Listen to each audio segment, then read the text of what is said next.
Parce que je me marre à la fin.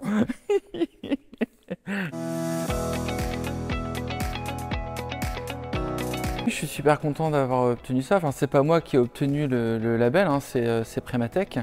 Mais c'est la 6e année consécutive qu'on a ce label entreprise accueillante. Et c'est hyper important pour nous, organismes de formation, puisque ça justifie le sens de nos actions et de ce pourquoi on travaille. Le label entreprise accueillante, c'est un label qui a été créé par Carène, le territoire Carène. Et donc c'est un label de chez nous qui est délivré aux entreprises qui mènent des actions en faveur de l'insertion professionnelle et de l'emploi. Nous, on est en connexion avec l'association Face Loire-Atlantique qui œuvre aussi pour l'insertion professionnelle sur le territoire Nantes-Saint-Nazaire. Et en termes d'action, il y a eu par exemple une prise de parole que j'ai réalisée devant un groupe de femmes en situation d'insertion professionnelle. Et puis là actuellement, j'accompagne un jeune qui va rentrer en apprentissage au mois de septembre. Il s'appelle Clay et il a visité nos locaux. Ça fait partie d'entreprises accueillantes aussi.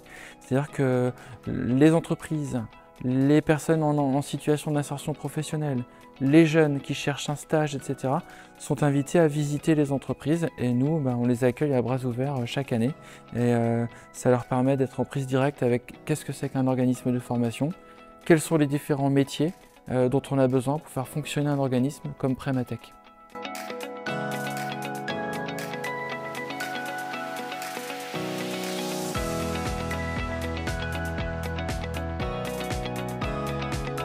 On va continuer de développer cette culture de l'intégration et de la visite de stagiaires, par exemple, dans nos entreprises, parce que c'est hyper intéressant à double titre.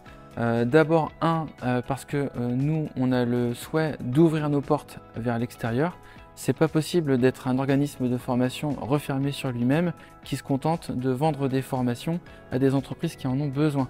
Et le deuxième point, on s'est rendu compte que ça permettait aux collaborateurs, quand ils accueillaient un jeune par exemple, de faire un pas de côté par rapport à leur quotidien professionnel, à leur métier. Et on pense que ça leur permet aussi de donner du sens à ce pourquoi ils se réveillent tous les matins.